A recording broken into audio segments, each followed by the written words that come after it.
I'm over the moon to bring you this fantastic podcast with Ruth Simonsen, a Norwegian potter. Ruth starts this podcast with a revelation before delving deeper and deeper into her connection with nature, covering topics such as grounding, clay and the land in her hands. To hear Ruth speak is mesmerizing and meaningful.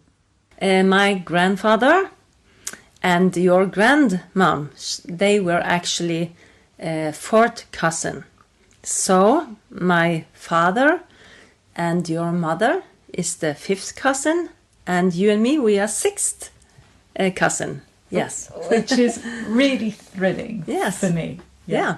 My name is Ruth Simonsen, and we are now at Sandnes. Sandnes is a little town nearby Stavanger in Norway.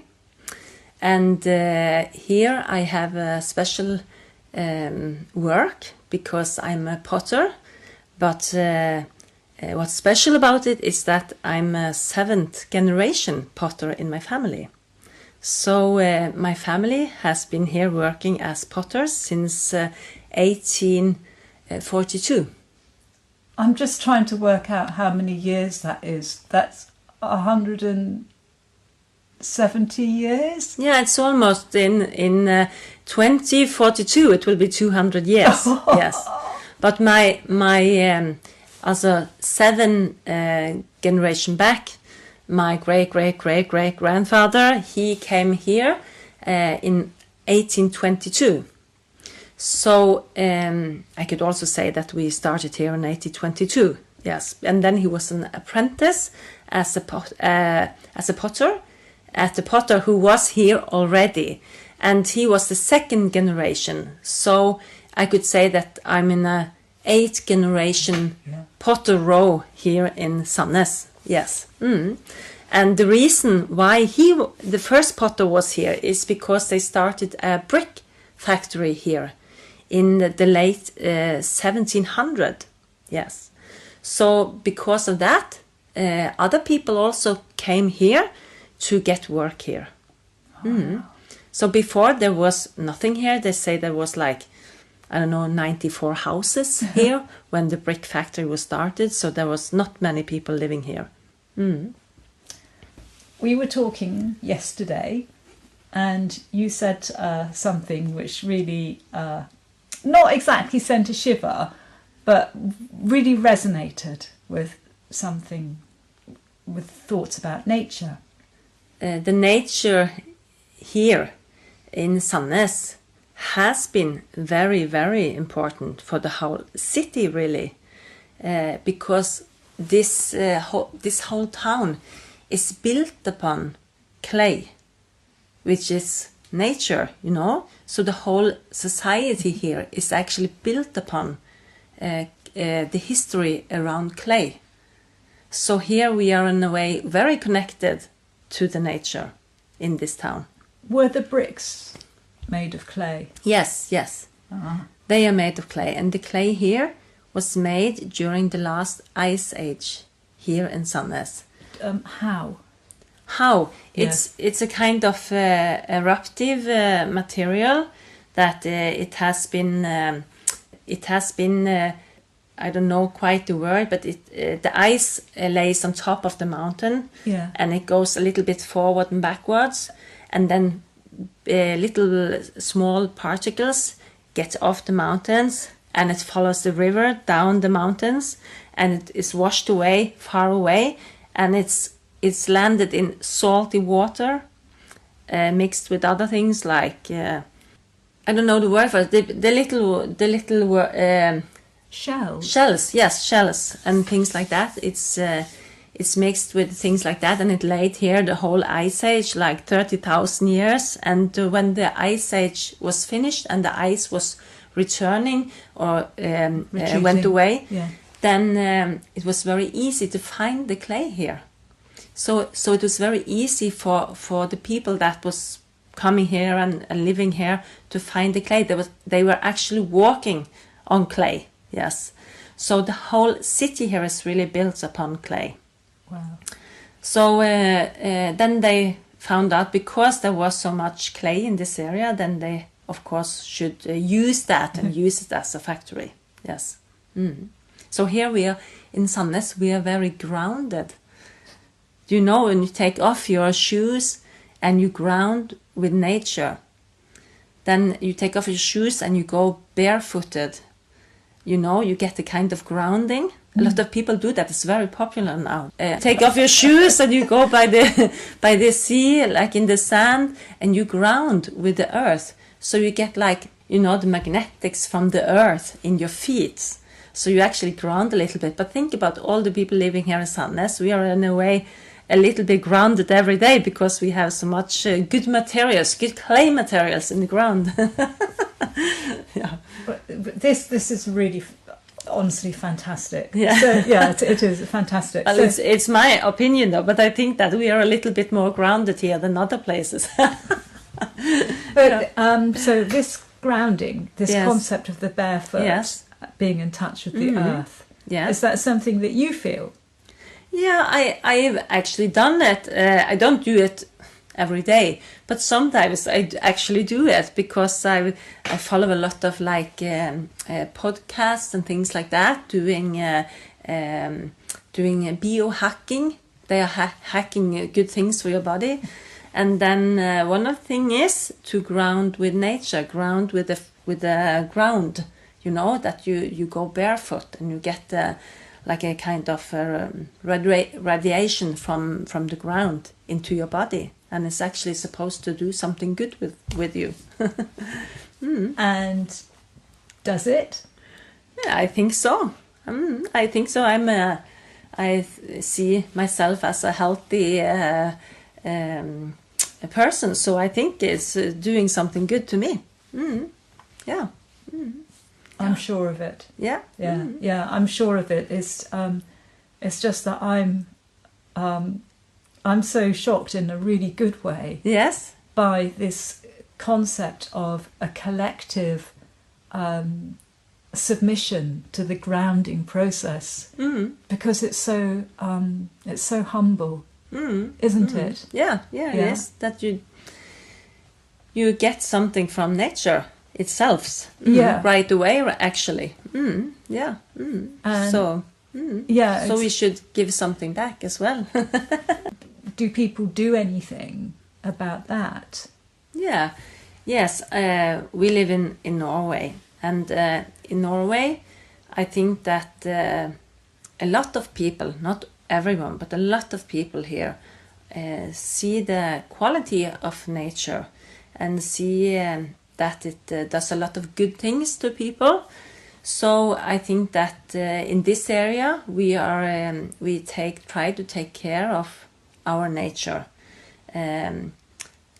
Like one thing, for instance, is that we have a lot of people here that goes trail walking or trail running and things like that. But when you are in nature, of course, you make new paths. But perhaps you shouldn't make so many new paths in the nature. You should go the same path so you don't destroy too much of the ground. So here they are very good to mark like paths for us to go in the nature. So most people will use the same path and will not destroy so much of the nature outside of the paths. So this is one way that human can give back something to nature, that we actually don't walk everywhere, but we try to make a good environment, yes, for the nature, even though if we are in the nature walking and experience good things, yes. That is a good example. And then I was wondering, I think we should talk a little bit about your work. Yes. So, for example, I've arrived today, and you've had a fresh, what is it? Fresh out of the kiln. Yeah, it's what they have here. It's some samples of raku firing. I really love it because it's like a fantastic explosion for me, because it's like it happens so fast, and you cannot always know the result of it. So it's like it's very exciting to do this. Yes. And it's how they, in a way, did the burning and things like that back in the old days. So it actually takes me a little bit back in time, doing things in the old ways. But of course, we do it with a gas stove, so it's not quite like they did it in the old way. But you get a kind of memory of what you did before in the old days. Yeah. So,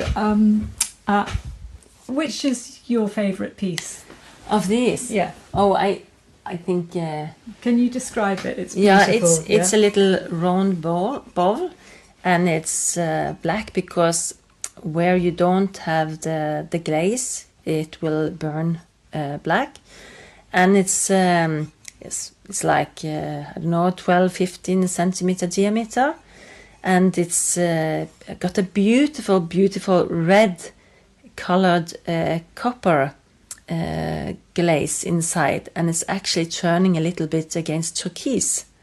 So, and it also have some rounded bows on the outside with the same glaze. So it's got two of them. So it's very nice. It looks like copper, very metallic copper actually. So it looks beautiful.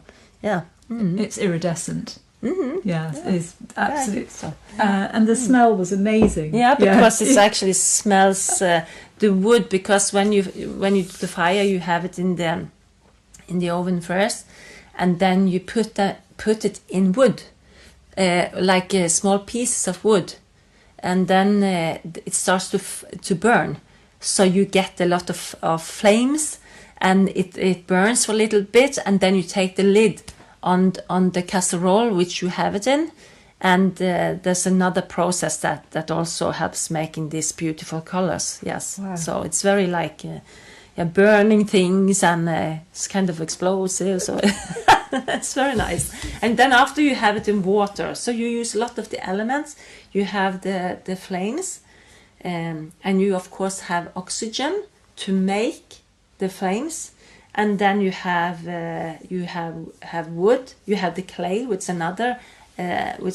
is another element, and you have water. So you actually have all the 4 elements in this process. So it's quite fantastic. Yes. It's really mesmerizing listening to you, because what you're saying portrays a really deep affinity with the natural world, and that was, I think you mentioned that yesterday. So you said something that really blew my mind, which was that it was something like you need nature to work. For me, as a potter, yes, so I need the elements that's in the nature to be a potter. I need the clay, and I need the water to wash off and do my work, of course. And we need the air to do the firing and things like that. So that's elements that you actually need in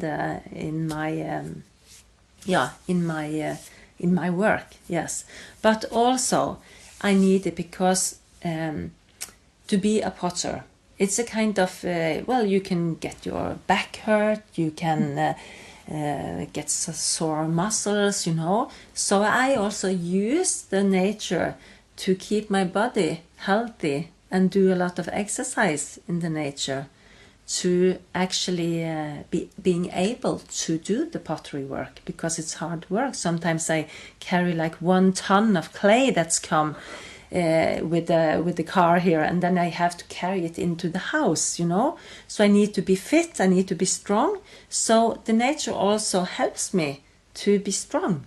So and also it's a kind of the psychological thing about being out in the nature, getting ideas. You see a lot of things in the nature that can gives you ideas for glazes or patterns, and you can. And what I say about grounding, that you also can like ground and connect to nature, and when you are grounded, I think you also have good thoughts and you have positivity around the work you do. Yes. Mm-hmm.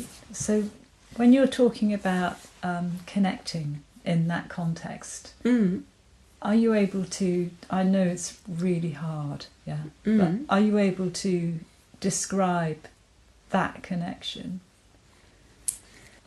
You know, if you think that I'm a 7th generation potter, okay, so I have a very long tradition with me. And this tradition and my forefathers is in a kind of way inside these walls. You know, I have this with me. And the same really with the nature, that you take it with you into the pottery workshop in a way. So you have all this in the air around you in a way. Yeah. So this is, you can feel it like that. Yeah. Yeah. And also, no.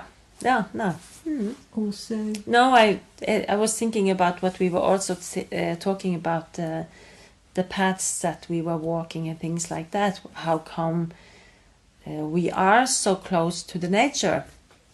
Like we were discussing a little bit before that, perhaps it's because in Norway, for many generations back, there were no cars. There were you had to walk, and Norway was a very big, long country, and there were very small towns, and people were living very far away from each other.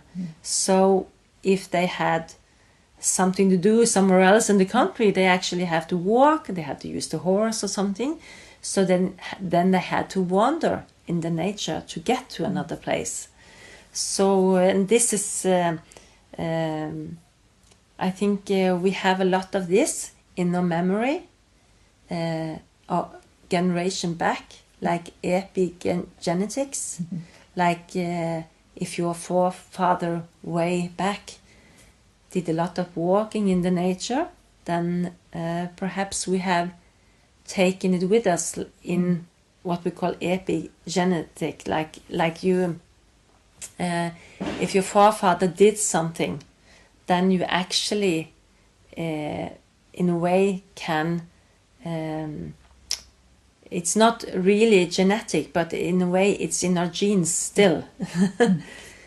So I think I believe in that. I believe in epigenetics, that you actually can, because your forefather did something, then you actually get it in a way in your blood. So perhaps that is why a lot of Norwegian like the nature, that their forefathers in the old days used to walk a lot from one place to another place. So, yeah. can we, this bowl, Yes. yeah, as an example. Yes. I mean, it really is beautiful. Yeah. This is quite a mean question. Yeah. But are you able to look at it, even though you made it, and see in it the nature influence, apart from what we've already discussed, perhaps in the design? Yes. I don't know about the design, but I can at least feel it, because when I feel this, I can feel like the shapes of the mountains. It's like feeling or touching a mountain, because it's a little bit, I don't know the English word for it, but what would you say this surface is called? It's a little bit rough. Yeah, it's a rough surface. So of course, I will actually feel the mountain in this bowl. Yes. And of course the glaze is also it's colors you can see in the nature. Yes. So I could also say it's a kind of what we call in Norway gjettegryte. It's when a river makes its way, perhaps the streams or a stone or something go like this in the swirl. Yeah, in an area for a long time, and actually makes it deeper. Yeah. And this is a kind. The ball has this shape in a way, so you can, and because it has a little bit turquoise and blue in the glaze, it's actually a little bit water. So yeah, so of course I can see some of the nature in the products. Yes. But I think also it's especially about the tactile for me. Like, and this is again about the grounding thing. That when I work with clay, I actually just ground every day because I work with clay. Because clay is a kind of natural product from the earth, and when I touch it every day, I think I ground all the time. So, or at least when I work with the material, clay. Yeah. So, It's absolutely fantastic, yeah. Ruth. Thank you. Yeah. Yeah, it is absolutely fantastic. Yeah, I'm lucky. I'm very lucky, I think, to being able to work with the material as clay. It's been really, really deeply moving listening to you. Yeah, thank you. No, thank you so much. Yeah. It's been really amazing. Yeah, thank you. I think I'm very thankful that you are so interested in what I do, and yeah, so that's And it's so important. Yeah, what you're doing is so important. Yeah, thank you so much, Ruth. Yeah, thanks. Subscribe to Nature Talks with Humans for more true stories of people communicating with animals, birds and landscape. Follow me on Instagram at Estelle_writer44 and TikTok at Estelle Phillips. Bye!